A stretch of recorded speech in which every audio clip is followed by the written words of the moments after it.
everybody. Thank you so much for tuning in once again to All Access Pass from Home. I'm your virtual cruise host, Jason, and whether you are a general Star Vista cruiser, whether you are a Soul Train cruiser or an Ultimate Disco cruiser, we're glad to have you back for another fun edition. Today, I'm very excited to have with us a group that many of you know very well.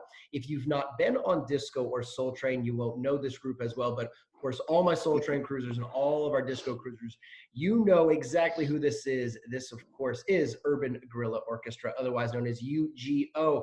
How we doing, everybody? Great. Wonderful. Hey, everybody. Hey. Hey, Jason, I got something for you. Hold on. What you got? What you got? Please don't stand up. Oh, whew. I thought you were yeah. You know, you understand how I felt, don't you? Yeah, I do. Hey, yeah. Hey. I like it. I like it.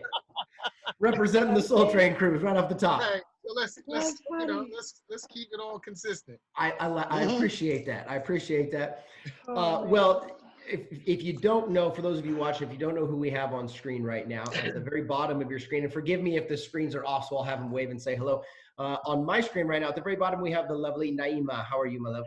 Hi. I miss y'all. Above Naeemah in the middle, we have the fabulous Paula. hi. Next to Paula, we have the director, the man in the middle, we have Mr. Henri McMillian. Hey, hey. And at the very top, doing their best to practice social distancing, I see. we have Lawrence and Daryl up at the top. We never follow directions. Clearly. This guy couldn't get on. We live in the same apartment building. So he couldn't get on. Don't say that with a bed behind me. Damn, Paula. I said apartment building. Paula, you did not have. See, I've been crying too long. I need to your ass. Everybody needs to get out of the house. I can tell. Paula, somebody overdue. Somebody paid the attention to that until you said something. Yeah. Thank you, Paula. And an unmade bed, not to mention. Not even a made bed. Come on, man. Oh, that's a shame. And, as someone, I was supposed to be in front of the camera until he came. Now we get my phone to work. Yeah. Now we literally have your laundry in the streets. Yeah. You know I'm challenged. Damn it, I should get on one way or the other. Well, we got you here now. That's what matters. Okay. Well, obviously, many of our folks watching know you guys as UGO or Urban Guerilla Orchestra, the hardest working band on any one of our cruises. I tell you what, you do an awful lot of shows, and the first thing I would say to that is, and I hope, and Henri, we go back and we get to talk about this a lot, but I don't always get to say it to Naeemah, Paula, Lawrence, and Daryl that, you know, there's the level of work that we throw at you guys is based completely on the level of faith that we have in you and how we view you as part of the cruise and how much we respect your talent and the product that you always bring. As director of UGO, Henri, I'll ask you, when Alan comes to you and says we've got your schedule, and Alan Rubens being the executive producer, and you have 38 shows in 7 days, how do you stop from killing him in that moment? How do you hold yourself back from? A better question is, how the hell do we keep from killing Henri? That's the question. Because then you got to hand that over to your other people. Yeah. Oh man. Actually, it was 41 the last cruise because an additional 3 got added on to the 38 when we got on the ship. Yeah. So we saw you were slacking. Like you were able to come up for air. Yeah, exactly. Yeah, on a serious note, here's actually a question I get asked a lot. You guys play with and for almost all the major artists. So when we've got 8 different major artists, let's say, that you guys back on any given time, or give or take a few there, how do you stay so tight? How do you stay so dialed in? And how do you create a show where you look like you are the band that is meant to be with that lead sound front? Well, that's kind of like the foundation of all of the musicians that are in the band. There's various sects of us that's what we do. We play behind artists all the time. We play behind several artists all the time, you know, and a lot of this music is in our DNA, our collective DNA. Hey, it's a lot of work, but we love it. We love the challenge. And we love the pressure, and more importantly, we love the way that the Soul Train and Ultimate Disco Cruise guests respond to what goes on. You know what I mean? So Sorry, Henry. they give us energy, and we give it right back to them. Naeemah was either trying to massage your shoulders or choke you. I couldn't tell which one she was. Yeah, right. Right. Look, you should see Paula's face. Yeah.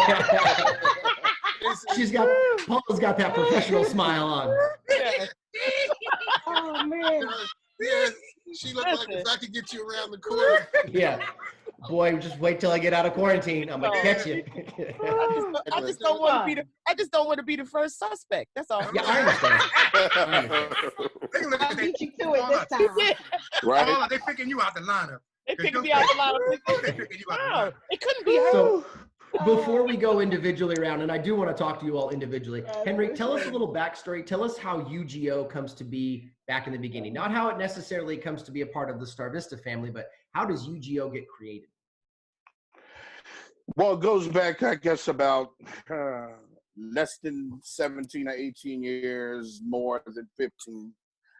A guy from Philadelphia, an educator by the name of John Skeef, who had an outdoor event, asked me to go and put together a Philadelphia super band of musicians, that if there was a wish list of musicians that I could put together for a one-time killer Earth, Wind, and Fire, James Brown, Parliament Funkadelic type show, who would I call? So I thought I'd have, like 12, 13 guys on stage. It would be fun. So I made up a wish list of 20 to 21 people, and each and every one of them said yes. So it's a good I problem said, what the hell? Let's go ahead and have some fun. So we went and put together a song list and whatever. And the Gap Band, Charlie Wilson and the Gap Band was supposed to be the headline act, and we were supposed to open up the show. And for whatever reason, the Gap Band had to cancel. I think Charlie got sick of something stupid like that. So John came to us and said, listen, man, you guys are going to have to play the whole 2.5-hour concert. So we played that concert at an outdoor venue called the Robin Hood Del East, and it felt real good. It felt real good, and we turned around and said, we might have to do this again, and we did it again, and we did it again, and people came in, and people came out. People came in, and people came out, and several years later, that's where we're at. And it's been fun. Under normal circumstances, we are primarily a high-end wedding and corporate event band. And that's traditionally what we do because it's amazing because I can't see you guys that way. And I don't mean any disrespect by that. Yeah. There's no disrespect intended on being a band who primarily plays weddings and functions and events. But I can't see you that way. To me, you guys, you collectively are all something completely different. Somebody nicknamed us the anti-wedding band a long time ago. It's the wedding band that you get when you don't want a wedding band. Yeah. You know what I mean? Yeah. So that's the way that thing worked. And a lot of the people that we perform for, when they hear UGO, they say, you guys are not a wedding band. Like when we do the wedding, like you are not a wedding band. This is something totally different. So, well, I think and again, I mean, zero disrespect towards any groups that might be watching that are a wedding band. I mean, no disrespect to it at all. I think it's someone's got to do it, and I think it takes a lot of talent. It takes a lot of patience. It takes a lot to do it. But you don't often think of a well-rounded, tight, bigger band sound that has the level of accomplishment, I think, individually and collectively that you have, right? You kind of think of The Wedding Singer, or you think of some of the movies that have taken parodies. Yes. That change the lyrics and do things like that, right? Yeah. Jason, I would say one thing to that. Please. Is that the difference between us is that most of us have an extended background of making records, right? Yeah. Recording behind a lot of different artists, and therefore the process for execution is totally different, right? Because what happens is that it requires you to perfect a song that you play. Right. Maybe you never heard this song before, but you have to come in with the process of being able to perfect that song, in order to record it and for that song to become what's considered to be a hit record. Sure. So many of us have had that opportunity to play on a lot of hit records. Definitely. That process has given us the ability to understand what to bring to the song. And oftentimes with most people that listen, or most audiences, they really want to hear that song, you know. So if you're playing that song, they need to identify that song while you're playing it. It can't be something creatively that's extended far from the original. So for us, we mastered the art of being able to deliver and articulate that song. And in some cases, people say we do it better than the artist. Yeah. Well, and Jason, let me say this: the artist is kept. There are lots of world-class musicians that participate in wedding bands. Oh, sure. Because it pays a lot. It pays a lot of money. Yeah. It pays regular money. Yes, it does. And the check always clears. And the check always clears. And the climate for us has been, you know, when people are touring musicians, you know, you're subject to whether the artist tours or not. So when they don't, then what do? So this wedding thing, it really did. But what's funny about it for us is that we are a dysfunctional family. Okay. Mm-hmm. Dysfunctional, functional family. We're a functional dysfunctional. and like what Kwasi was saying, somebody's got to be the dad. Somebody's got to be the crazy uncle. Somebody's uncle got to be back on time out. We got all of that. We got all of that. You know, and you know what happens is though, somebody told me in the beginning that a friend of mine, she says, you are not going to want to do this. She says it's monotonous and you're going to box and you're not going to. And I said, okay, well, you know, I'll try. And here's how I got in it. Kwasi told me, like always is the case, the voice of reason, he says, listen, this is the funny story. This is how I met Paula and Elle. Henry was at Warm Daddy's down on when it was at the other place. This is almost 20 years ago. Yeah, this is almost 20 years ago. And I went down and Henry was playing this funkadelic set, right? So Kwasi told me, don't you go down there and show your ass. No, right? Wait a minute, hold it. You did. No, this is the thing I told him. He wasn't going to come down there. No, I wasn't. He wasn't going to. No. He was not Henry. No, Kwasi, no. He wasn't going to go down there. I told him to get his ass down there. No.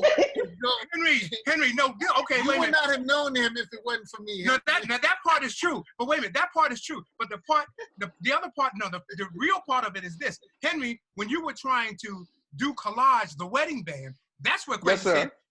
He said, you better take your ass down there. That's how I came.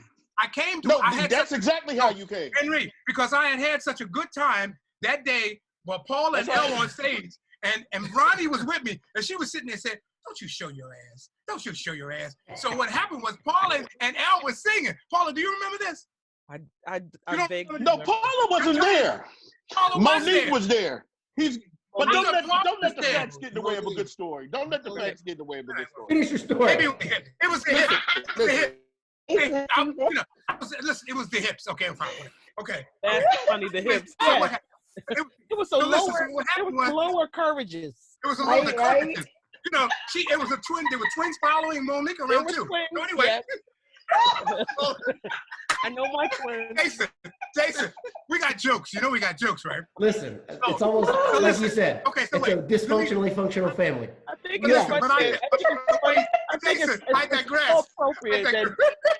it's appropriate that Kwasi and Weez are together. It's just funny to me. Yes, they need to be I would not, because honest to God, listen to me. Real talk. I would not even be here. I would not even be here if he had not, because I had already left the business. I was teaching tennis. He was retired. I was happy. I was tired of the music bullshit. I was done with it. And he said to me about Henry, he said, you better take your ass down there and sing these damn songs. That's what happened. Because, you know, here's the deal. When I was 20, early on, really early on.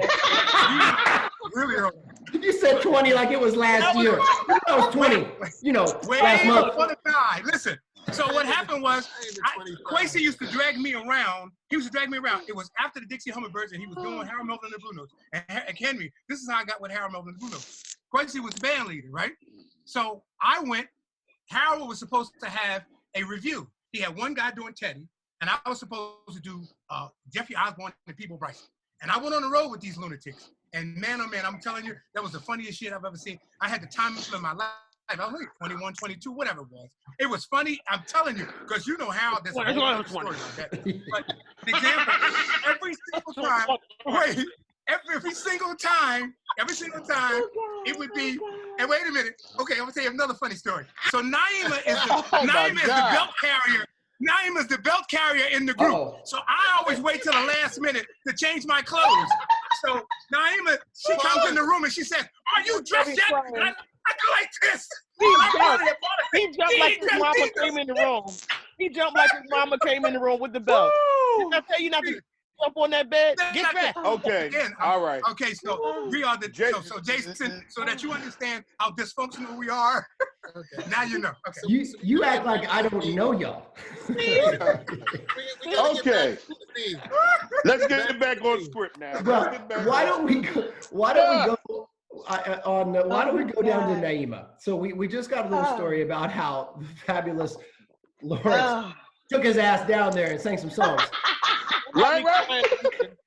Tell us how you became a part of UGO. How'd you hear about it? How'd you get involved? So a lady that I used to sing with was actually a part of the band, my first wedding band ever. His name was Jerry Boyle, and this lady was part of UGO, and she was leaving. I get a call from Henri. He says, "I need you to sub in this wedding." So I came and I subbed, did the hit. He called me the next day. "If you want the gig is yours." I was like, yeah. And that was all she wrote. I had a ball. Keep in mind, when Henri mentioned he called 21 people and everybody decided, well, the band was actually 21 members. Yeah. It was. No lie. Wow. Yeah. And we revert back to that number periodically.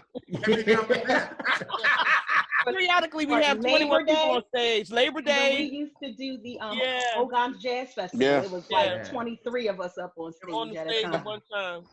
Yeah. Henri, I'm going to put you on the spot. He has this strange thing that goes on in his mind that, when he says orchestra, right. he really mean orchestra. Yeah, exactly. He crowds up. Well, but Jason, he's ever known. Listen, I'm waiting for y'all to show up with strings. He envisions. You know what?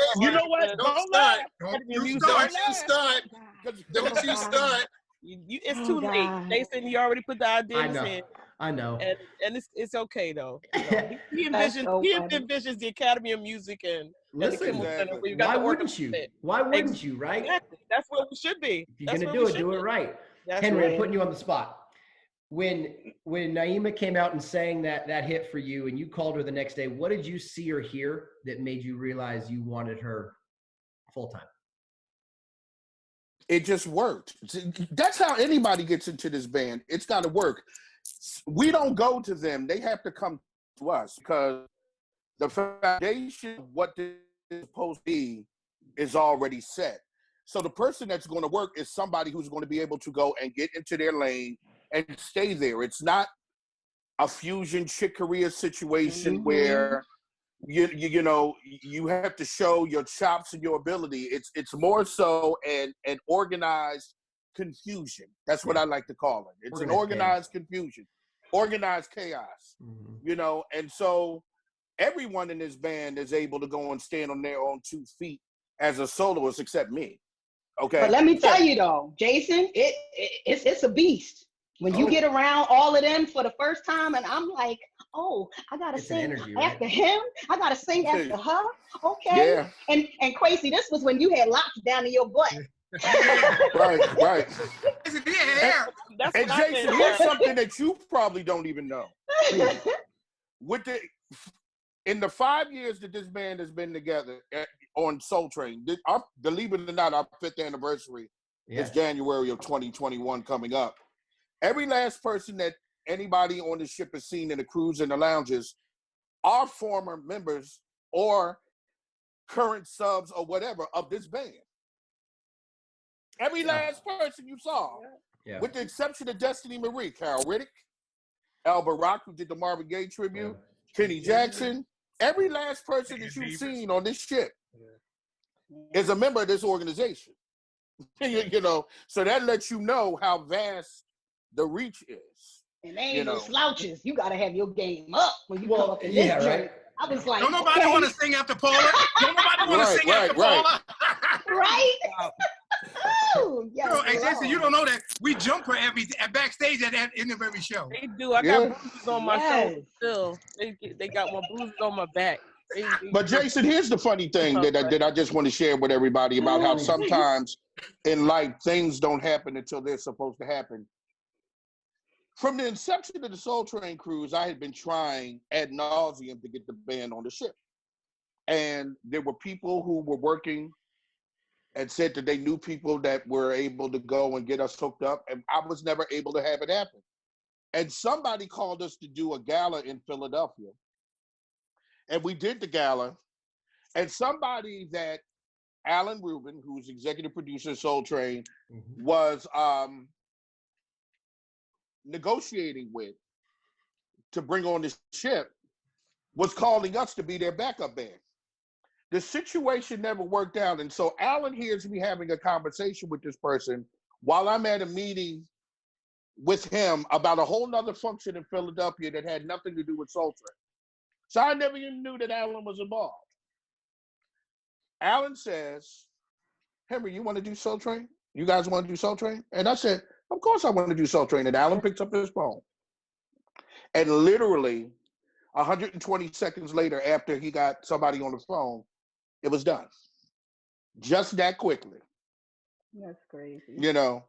Yeah, you know, it was an interesting time, right, in that period too, because there was a switch over from the company that was partnered with Star Vista at the time, and that's how I came in too. I came in right at the same time you did, because when they separated, when Star Vista and the other company separated, they had to expand, and they had to expand into a true, and I'm going to use a horrible term, a house band.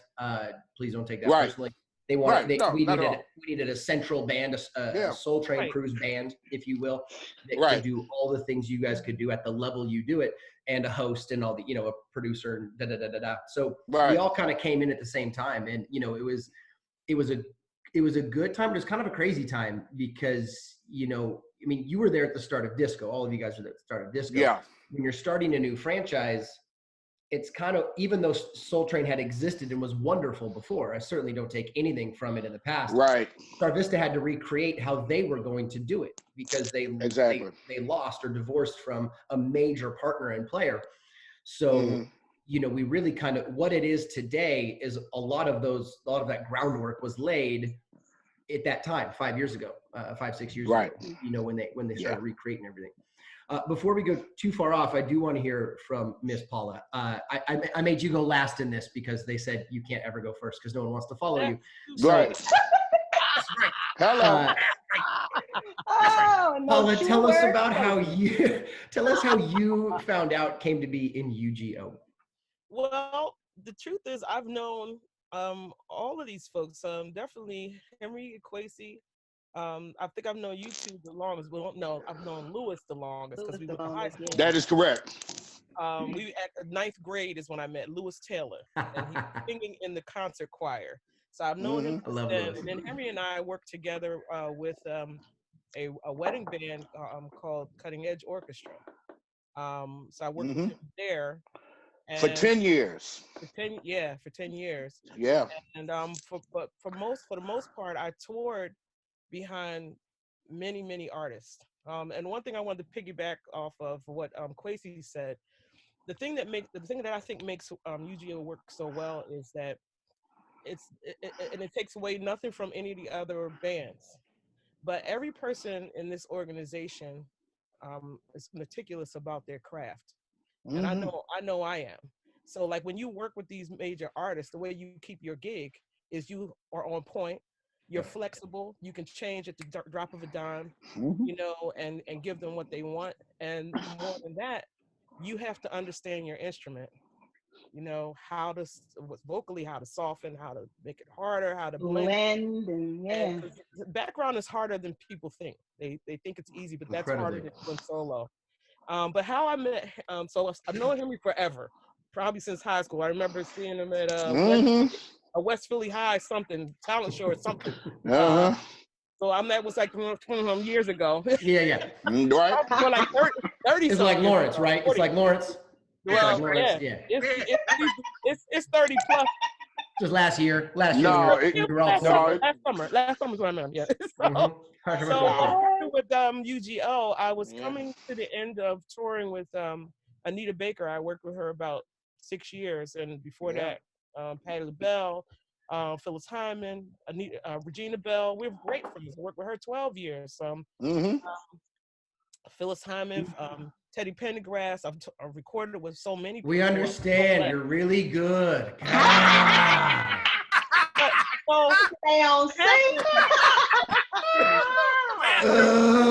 We get it. This is why you go last. That's the background stuff. So so I was finishing with Anita, and Lewis Taylor told me that one of the other vocalists was leaving or something.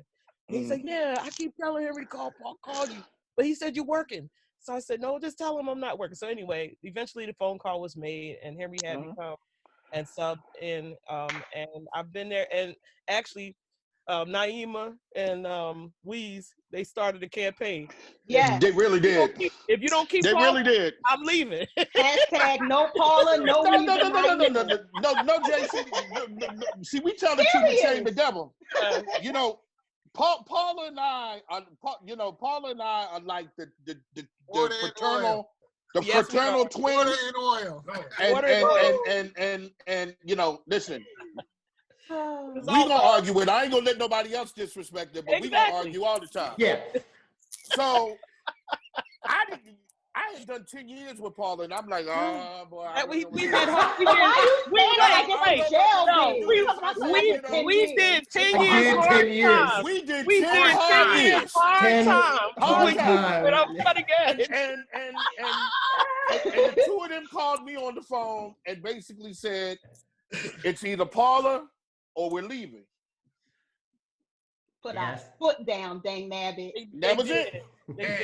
She's been here ever since, and we love her to death. And I love you. I love you guys. I think that we're all so passionate about what we do. Yeah. Right. That you want it right. You know, I want it right. I'm a perfectionist when it comes to music. That gives me that joy, that fulfillment. Let me give you a description of what the glue of this particular thing is, because basically, when you get inside of this as a musician and an artist, and you realize that what you get here, the satisfaction musically, that you're not going to get no place else. No. So we could roll on the ground fighting. No lie. Coming in a break. What time is the gig tomorrow? Right. We can roll on the ground fighting and then ask, what time is the gig tomorrow? Yeah. Exactly. I've been the referee. Oh yeah. The big mama. We're not doing the eyes get big. The most important thing about that. Tight lip, Jason. Yeah. Don't. The most important thing about that is that when we do what we do together, we know it's something very special. Yeah.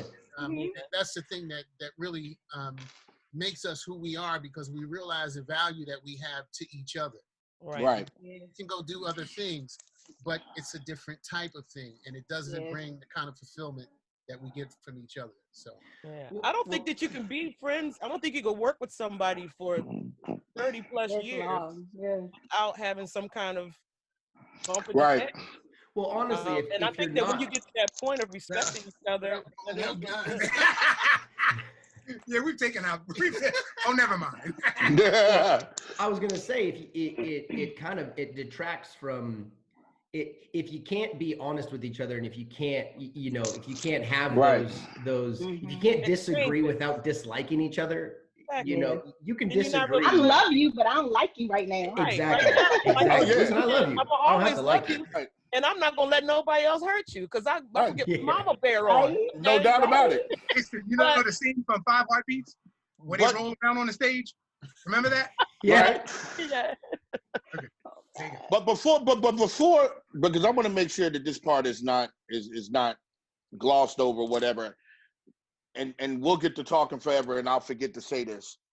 I just really want to go and thank the Soul Train and Disco Cruisers, because the one thing that they have done about this, the one thing that they have done is validate what it is that we do.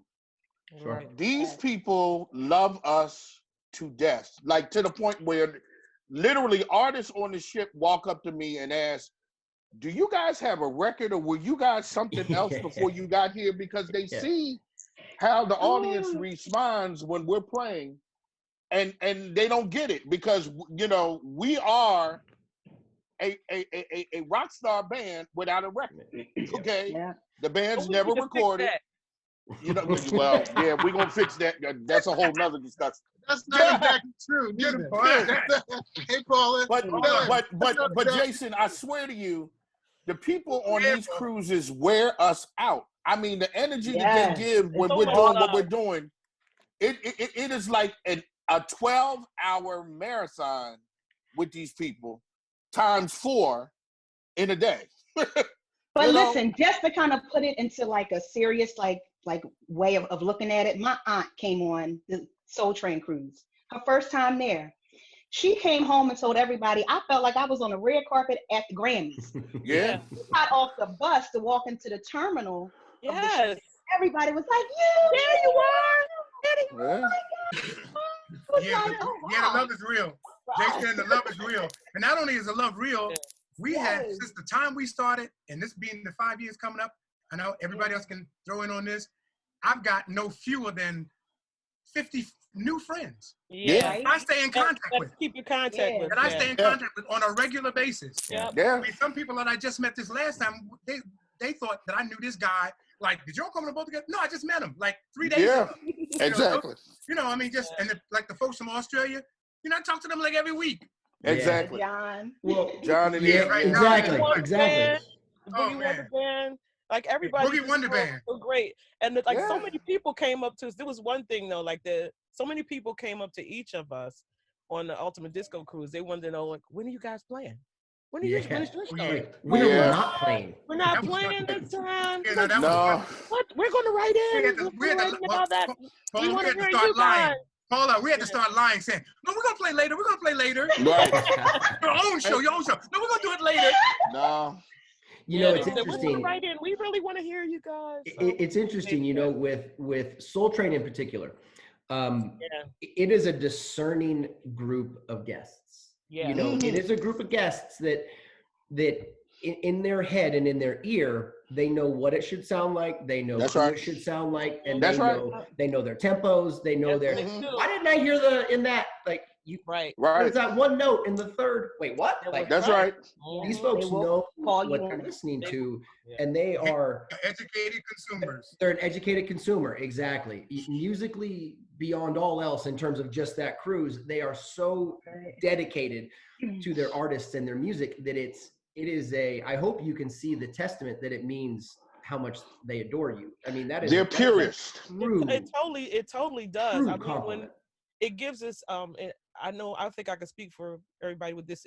Even when we're tired, the energy that they give us, it energizes us, and it boosts us to like, oh, we can do this. All right, I don't care how hot it is. Actually, I like it hotter. It's self-fulfilling. But it's just like they energize us, and they're just so encouraging and genuine. At, like, how can you not feel, you know, better than how you came out there? I have one request though. What you got, Kwasi? That you set up a booth right beside wherever ice cream is. Shut down. That's what we. Lawrence can do his own autograph. No lie. It's got to be he becomes lactose intolerant. Where the ice cream is. Ain't no such thing as lactose intolerant when you're by yourself. Right? When you're by yourself. Ice cream. Paula! No, you didn't. Paula, he was talking to Paula. Paula, now he's talking about holding court at the ice cream stand. So if you go to the ice cream stand, you'll find that Lawrence has a whole contingency of people that meet him there. No lie. Piper. And his meeting place is the ice cream stand on right. You may want to set him up a sign and a stand. Got it. Saying Lawrence Newton of UGO. And all autographs can be signed right there. That's right. That's where he holds court.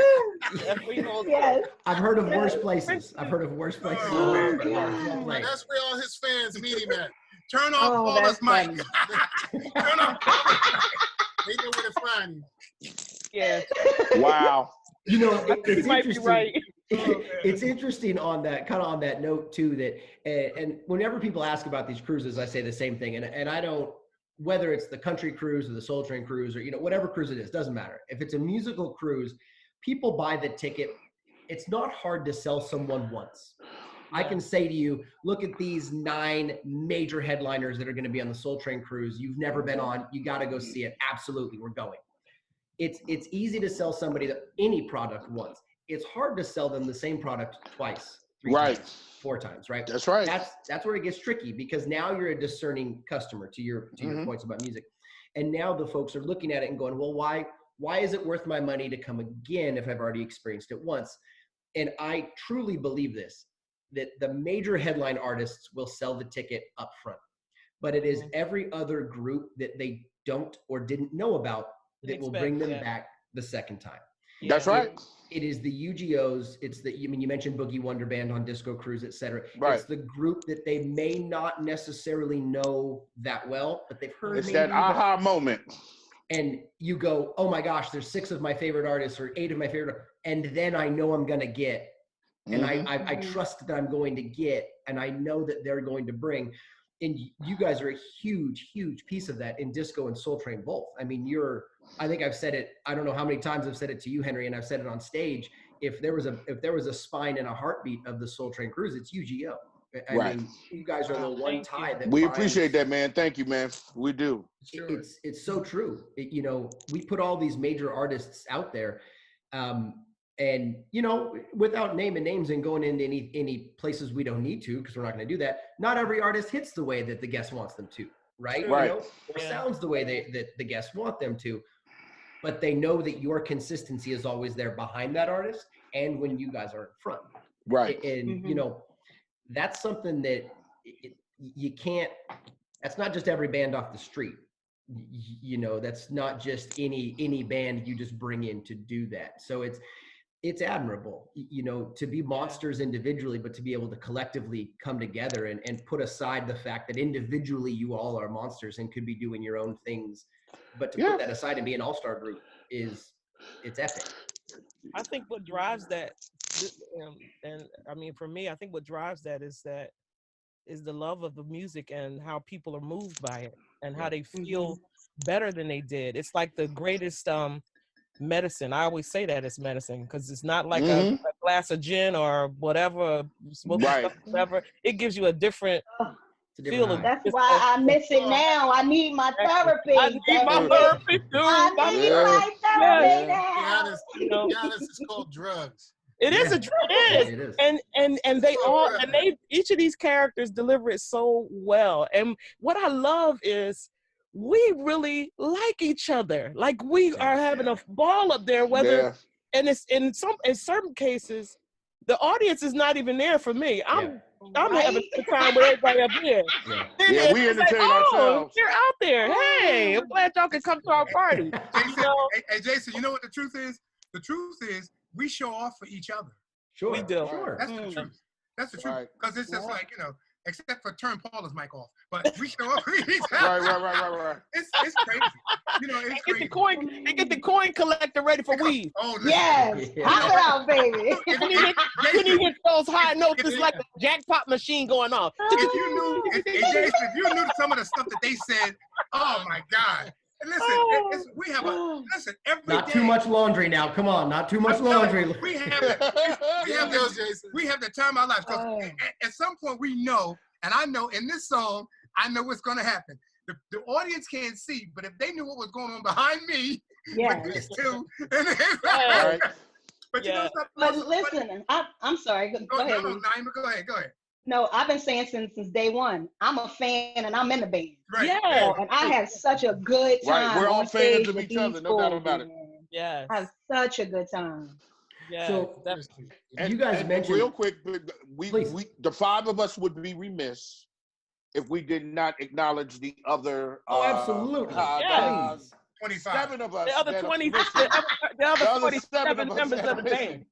Lewis Taylor on saxophones. Yes. Dr. Donald Collins on trombone. Yes. Wendell Sewell on lead guitar. All right, now. Terrence Tyler on bass. Brian Williams on keyboards. Brian Williams. Percussion. Gotta say it 3 times. Brian Williams, we call him, we say his name 3 times. Brian Williams. Brian Williams. And then you gotta have a little growl to it. Brian Williams. Brian Williams. Gotta growl it. Brian Williams. Bells and whistles.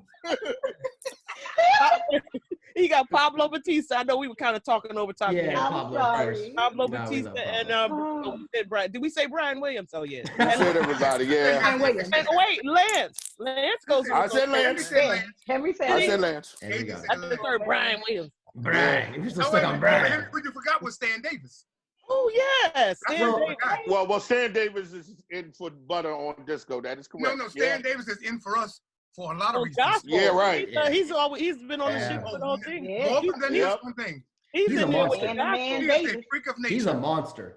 Stan is the man, and yes, he is. He is so versatile from R&B to the gospel thing. All I have to do is look at him. I know where we going for the. He knows. That's right. You know where we going for this gospel thing. Yeah. So listen, he is a man figure that needs to stay. And he eats more than he appears. For being a tall, lanky dude, yeah, he sits down. He eats more than he appears. I saw him sit down with a plate of food, and I thought there was 2 people. I really did. I was like, no, but he's. Is there anything else we need to cover, Jason? There's a million things we could cover. I was actually going to ask for fun. You guys had mentioned, in jest and in seriousness, that you were a big family, and you said that everyone kind of plays their role. Who plays what role? I am Mother Hen. Naeemah has the belt. Naeemah has the belt. Naeemah carries the belt. Naeemah carries the belt. I blame it on Paula whenever I'm not ready. Right.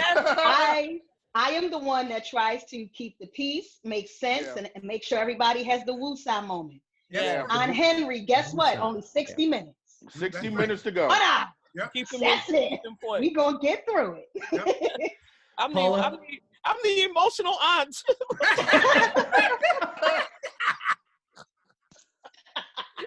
You're why we can't have nice things, is what you're basically trying to say. It's why we have nice things, because I speak up. I say, we need this. I need to have this. That's why they wanted to keep her, Henry. Yeah, that's right. That's right. That's funny. Kwasi, what do you guys? Who are?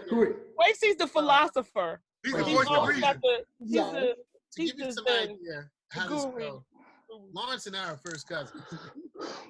Okay, so we grew up together. And I don't pay him for psychiatry. I don't pay him for couch time. But if You not still for him, receive it. You just don't pay him. if not for him, I would be in an orange jumpsuit, and Henry would be in hospital. I think we all have chimed in to keep her being a Henry side. Oh my God! My job is to keep Not a homicide, a Henry side.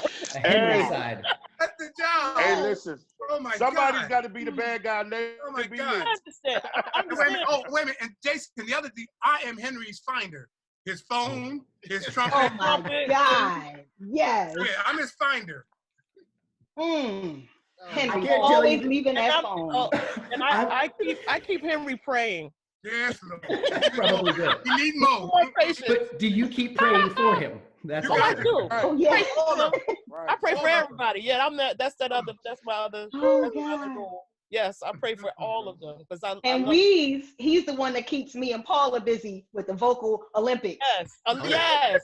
Because Weez will be singing soprano, and I'll be like, oh wait a minute. I thought Paula was like, okay, well then I'll go down here. Then Paula goes, okay. Right. Hey, wait a minute, Jason. I think that's Weez's way of You have no keeping idea. Sometimes when you hear a baritone note, you think it's me. It's not. It's Paul. I mean, it's Naeemah. Naeemah in a minute. Listen, it's Naeemah or me, but mostly Naeemah. They don't even blink. Listen, there's 2 things that one for certain. If ever, at any point, if I pause for the first seconds of a lyric, all I do is look at Naeemah, and she'll just not. She'll either mouth it, or she'll look back at me, and then I'll remember. If I have, listen to me, if I go, I look at her and that's that. But let me tell you something. This be like, they be looking at me like, where the hell are you going? Where you going? She be like, go get him. I think that's the vocals way of job security, because there's no one that can just step into this gig. No. And you can't just say to them, you're singing soprano and you're going to sing alto, because that's not what it is. We interchange every part, and it just happened because that's how it evolved. It's so seamless with the three of us. Because we both, Naeemah and I, are the same. If you hear something missing, we're gonna jump to the part that's missing. The money note. It's crazy. Yeah, it's all money. It's all money note. Because if it's a background with 3 people and you don't hear no harmony, what's the point? So, but then you and I, Paula, will look at each other and realize we're on the same note and be like, ooh, I'll be like, all right. Like you are okay.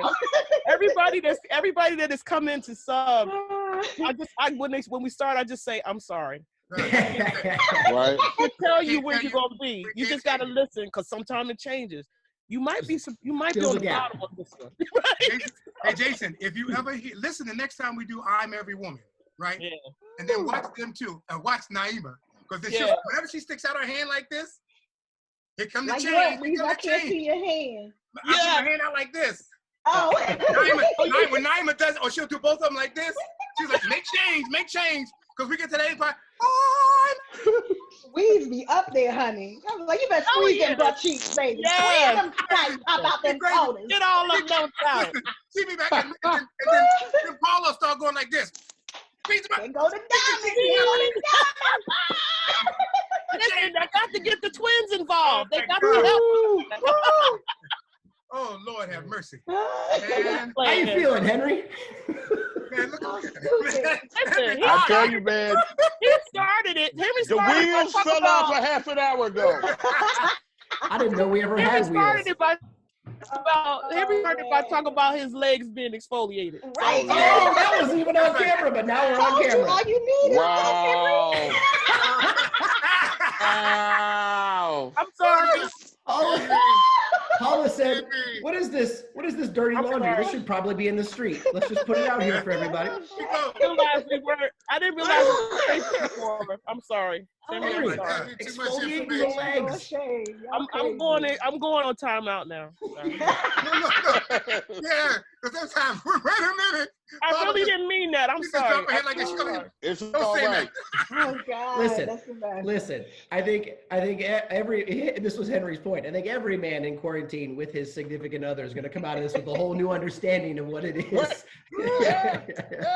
So sorry. All of us are getting educated. Oh my gosh. That's a great question. I do like that question. Not that question. Don't worry, Henry. Don't worry.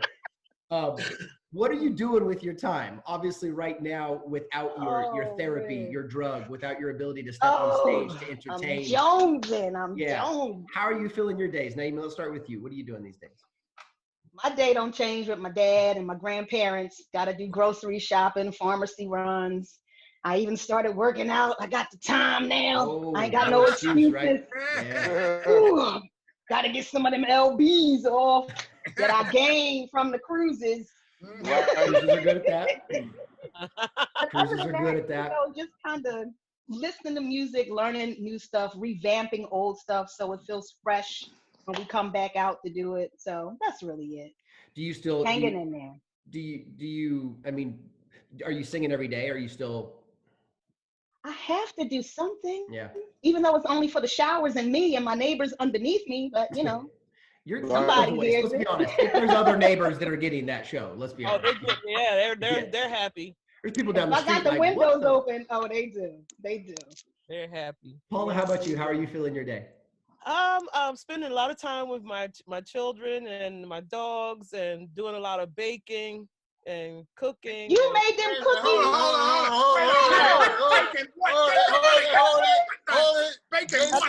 I didn't do the cookies. I've been doing the pound cake. Let me stop it right now. Jason, we got a problem. Yeah, pound cake. What's the issue? Jason, we got a problem. What's the issue, Kwasi? First of all, we've been begging Paula for these cookies since December for the last 2 years now. December 3 years ago. Now, when she said she's baking, it's a problem. Because she didn't want no cookies here. Did she come to you, Naeem? No, the kids didn't get cookies. No. Let me tell you about the pound cake. Did you get cookies? Nope. I didn't do cookies. And trust me, I didn't do cookies. I did. All right, well, we want some cake too. So the first slice, let me tell you what never should have promised it to us. Cookies the cake is easy. Y'all gonna have pound cake this week. Trust me, I got cookies. The cookies are coming. But I sliced the cake. No. And half the cake was gone. My kids ate half the cake in like 2 hours. It was gone. So yeah, but that ain't helping us. Henry, Cookies. Henry, did you ever watch the Muppets, Henry? Hell yeah. You remember Stadler and Waldorf, the two old guys yelling at everybody from up in the balcony? Yes. That was one of my favorite shows. I feel like those are the two hecklers from up in the balcony, Stadler and Waldorf. Just chiming in on everybody. That's great, Jason. That's perfect. That's perfect. We are the Muppets. Sorry, Paula, tell us. Y'all know we are the Muppets. We are the Muppet Show. Yeah. Okay, that Paula, should be your play on music from now on. Oh my God. Animal.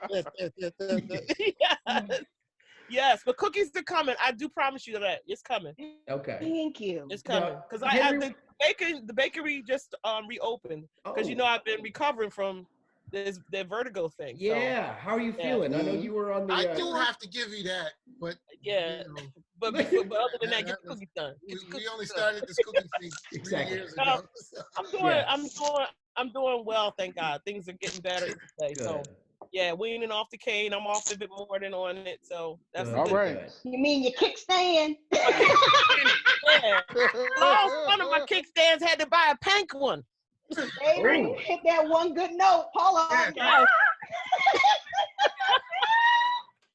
That's punctuation. It's punctuation. Yes. So, Henry, what about you? What are you doing with your days, Henry? Henry, what do you say? What are you doing with your days, Henry? Well, besides walking, and the reason why I'm walking is because I've taken up a new hobby of cake baking. Oh. And wait a minute, I'm going to crack Paula up. Shut up, Weasel. Alnisha brought me a ceramic fluted tube pan. Oh, that's fancy. But check that out. Right. He's fancy, huh? He's fancy. I'm mastering this 7-Up cake. Oh, you should have bought a damn stationary bike. Didn't I tell you to be quiet? Talking about some damn pots and pans. Paula, get him, Paula. I walked it up and down that cement. They're the hecklers. This Muppets, the Muppets. I walked it up that cement. But I'm telling you, I need them cookies from Paula. They called Jason, they called them crack cookies. I was going to say, what are you putting in your cookies exactly? Listen, Good Lord. A lot of love. A lot of love. So yummy. I mastered my oatmeal raisin, oatmeal crazy cookie. Oh, I like raisins in them. Yeah. Yes. What about our Muppets up top? What are you boys up to? Yes. There's our chipmunk people down the bottom. That's what is it? The chipmunks. It's Alvin, Simon, and Theodore all at the same time. One for Bugs Bunny. Oh my God. Jason, Kwasi will tell you what I'm doing. Kwasi, what's Weezy doing? Oh God. I'm gonna leave him to his own reconnaissance. Okay, so he calls me Mr. Green Jeans. Yes. First, go ahead. I guess everybody wants to know why, because Jason, start laughing. There's a whole tennis facility here. Okay. And basically, Lawrence is, what do you call yourself? Is the groundskeeper. Groundskeeper, manager, the sound Presidente, Jefe, right? Director of tennis, maintenance man. He's every man. It's all in him.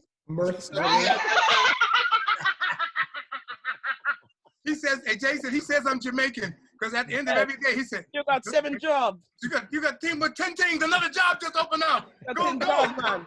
You're still lazy like a bean. You got 10 jobs. You need 22. That's why Henry have us playing 38 bands.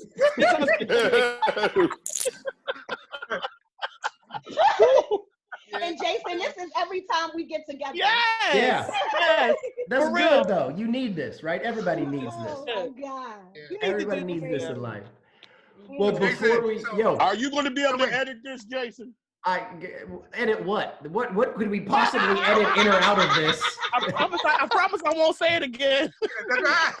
If I edit this, we'll end up with like a 3-minute show out of an hour and 15 minutes. We're going to have to put up a parental advisory on this. Yeah. On this YouTube link. Please bring cookies. Yeah, that'll be the Yes. And they're real Paula and America's cookies. We need them. Yes, I will bake the cookies for you. It is my pleasure.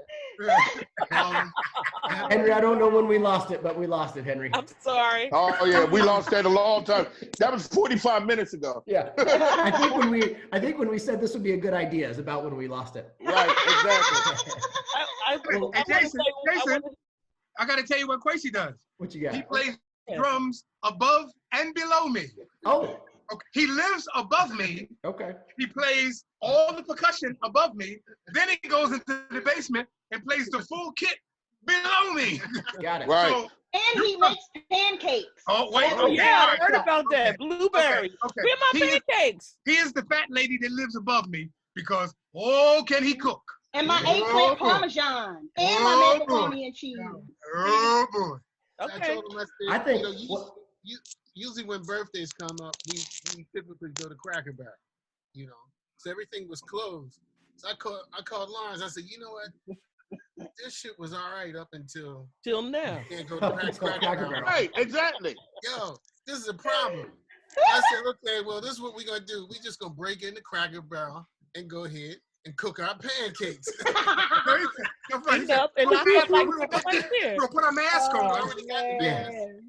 So go right in and break in and cook our pancakes. All I'm hearing is that the next potluck or cookout is about to be epic with everybody's new Oh, it skills is. and It'll be on. skills Oh here. my God. It's gonna be And- on.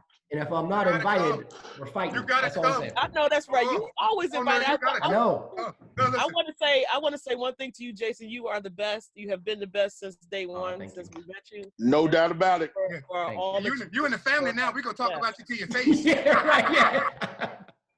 Don't be blushing now. Look at Oh, him. yeah. It's a That's wrap sweet. now. You better watch out for your shoes, because you know Weez is coming after him. Oh, yeah. Always eyeballing my shoes. Oh, He's my always God. eyeballing my shoes. Yeah, man. Jason, what size are those? Too big. Size They're of too them. big. They're too big. They're too big for you, bro. They're too big for you. Like, What Nothing size but are those? some Size are those? Kohan. Yeah, Look yeah. up and down. Those right there. They're too big. They're too big. They're too big. For shame. You don't like it. It's not a Keep good color. yourself out. Yeah, exactly. Yeah, it's not good for you. This You won't want look the good. the black ones. You want the Oh, tan ones. crazy. Yeah, you don't want these. You don't want these. What are you doing to keep yourself occupied? Yeah. Hour 20-minute interviews with my favorite bands. With or without your pants. Actually, Janine Morris, who you guys all know real well, is a producer and a vice president for Star Vista Live, and Callie, who is on the marketing team for Star Vista. The three of us have kind of championed the YouTube page for Star Vista. So we're doing a lot of content. We're working with a lot of the artists. I've been doing anywhere from 2 to 4 interviews a day some of these days with different artists. And then people are doing living room concerts and all kinds of stuff. So there's a lot of editing and, there's little intros and bits and bobs. And I'm literally, considering the month right now, I'm busier right now than I ever am in this month. My April is really quiet, and this is the busiest April I've had on record. So right.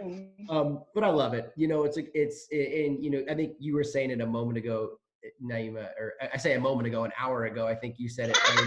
I love to laugh. You see, you get to see your the people that have become your friends and the people that have become your family and the people that you miss, and it's I think it's a trying time for everyone. It's a difficult time for everyone, and we're scared of what we don't know and what we don't understand. I think for the most part, and where we probably have a handle on most of this, we don't know enough to really feel fully comfortable. Yeah. So it also gives you that moment to appreciate those that maybe you don't take the time to. So I'm excited that I get the chance to get on with you guys today and tell you guys how much we care and how much we love you and how much we appreciate you. We love you, Jason. Man. And love the Soul Train and Disco Cruisers. Right. Yes, I know I speak on behalf of the cruisers. Well, listen, I know Henry's got to go shave his legs, and that cake he got to work on. Henry's got a cake to bake and some legs to I got a cake to bake. Yep. Yeah. I got to take out my 3 sticks of butter. Paula, you got about 7 batches of cookies you got to get out in a minute. Naeemah, you have a shower concert to get to, and I'm sure the boys up here have at least 7 or 8 YouTube videos they need to be remarking on. Right. That's your next career. They do. That is their next career. It is. On, a commentary thing. I adore all of you, and I want to thank you guys for taking the time. This is awesome. Thank you, Jason. Feelings mutual, brother. Let's say goodbye to all our Soul Train, Disco Cruisers, and all our other stars. See you guys later. Thanks for tuning in, everybody. Another edition of All Access Pass. Have a great day. We love you. Bye-bye.